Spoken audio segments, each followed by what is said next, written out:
여러분 안녕하십니까? 3월 4일 정오뉴스입니다. 첫 소식입니다. 민주당 김한길 대표와 새정치연합 안철수 중앙운영위원장이 신당 창당에 전격 합의하면서 6.4 지방선거판이 양강 구도로 재편됐는데요. 이에 새누리당에 비상이 걸렸습니다.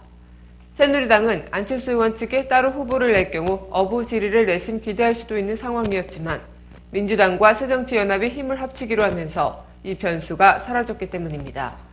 또 여당 내부의 위기감이 고조되면서 중진 차출론이 더욱 탄력을 받게 됐습니다. 특히 최대 격전지 중 하나로 꼽히는 경기도지사 선거에서 야권의 강력한 후보군으로 꼽히는 김상곤 현 경기도육감이 도지사 출마를 결심한 것으로 알려지면서 여권에서는 자연스럽게 차출론 대상인 남경필 의원이 이목이 쏠리기도 하는데요. 당초 원내대표 선거를 준비하고 있던 남 의원은 최근 경기도지사 출마로 입장을 굳혔고 출마 선언이 임박한 것으로 알려졌습니다. 남 의원과 함께 또 다른 차출론의 대상으로 제주도지사 후보 물망에 오르는 원희룡 전 의원도 출마 의사를 확정짓지는 않았지만 분위기를 끌어올리고 있습니다. 인천시장 출마 압박을 받고 있는 유정복 장관도 공직자 사퇴 시한 6일 전에 입장을 정할 것으로 보입니다. 이처럼 서울시장 출마를 선언한 7선 정문진 의원에 이어 5선의 남경필 의원이 경기도지사 출마 결심을 굳히고 3선 경력의 원희룡 전 의원과 3선 현역 의원인 유정복 안전행정부 장관이 지방선거에 출마의 태세를 갖추면서 새누리당은 본격적인 순회 경선 가동에 돌입할 것으로 보입니다. 다음 소식입니다. 김상곤 경기도교육감이 오늘 교육감직을 사퇴하고 경기도지사 출마를 선언했습니다. 그간 김 교육감은 새정치연합 측의 영입 제의를 받고 경기도지사 선거 출마를 고심해오다가 그제 안철수 무소속 의원을 만나 출마와 함께 신당 합류 의사를 굳히면서 출마를 결심했는데요. 김 교육감은 출마 의사와 함께 새로운 길을 걷고자 사퇴한다고 밝히며 비록 험한 길이지만 우리 시대가 요구하는 엄중한 명령이라면 기꺼이 걸어가겠다고 말했습니다. 김 교육감은 교육 혁신을 통해 민생을 살린 경험을 바탕으로 한국의 정치와 사회, 경제의 새 질서를 만드는 길로 나서게 됐다며 복지와 인권, 평화 정신에 기반을 둔 균형 잡힌 새로운 사회 질서를 만들겠다고도 밝혔습니다.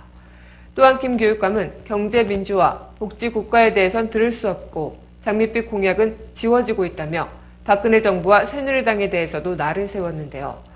그러면서 민주당과 새정치연합이 새로운 정치 지형을 만들어내 국민 가슴에 희망의 불씨를 지폈고 나아가 시민사회와 함께 역사의 큰 물줄기를 바꿀 것을 강조했습니다. 그간 김 교육감은 무상급식, 혁신학교, 학생 인권 조례 등의 혁신 교육 정책을 추진해 눈길을 끈 바 있습니다. 단신입니다. 박근혜 대통령은 오늘 남북 이산가족의 서신 교환과 화상 상봉이 이뤄질 수 있도록 북한 측과 협의할 것을 당국에 지시했습니다. 박 대통령은 청와대에서 국무회의를 주재하면서 3.1절 기념사에서 남북 이산가족 상봉의 정례화를 제안한 것도 이제는 더 이상 이산가족들이 기다릴 시간이 없기 때문이라며 이같이 주문했습니다.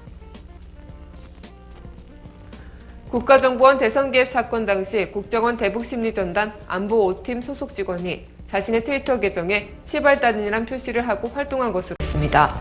어제 검찰은 국정원 이모 씨의 트위터 계정 닉네임 옆에 시발단이라고 써 있었다면서 시발단 활동을 했다는 내용이 입증되는 자료라고 밝혔습니다.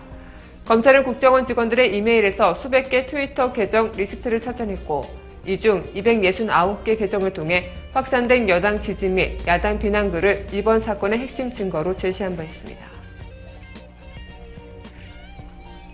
윤병세 외교부 장관이 내일 스위스 제네바에서 열리는 유엔 인권이사의 고위급 회의에 참석해 일본군 위안부 문제를 국제사회에 직접 제기키로 했습니다. 윤 장관은 애초 이번 인권이사에 참석을 검토하다가 막판 이를 철회했으나 일본군 위안부 문제 등에 대한 일본의 태도 변화가 없다고 판단해 다시 입장을 번복한 것으로 알려졌습니다. 러시아가 우크라이나 크림반도에 애초 알려진 것보다 많은 16,000명을 파병해 주요 국경과 군사시설을 배치하는 등 크림반도 장악을 사실상 마무리한 것으로 보입니다.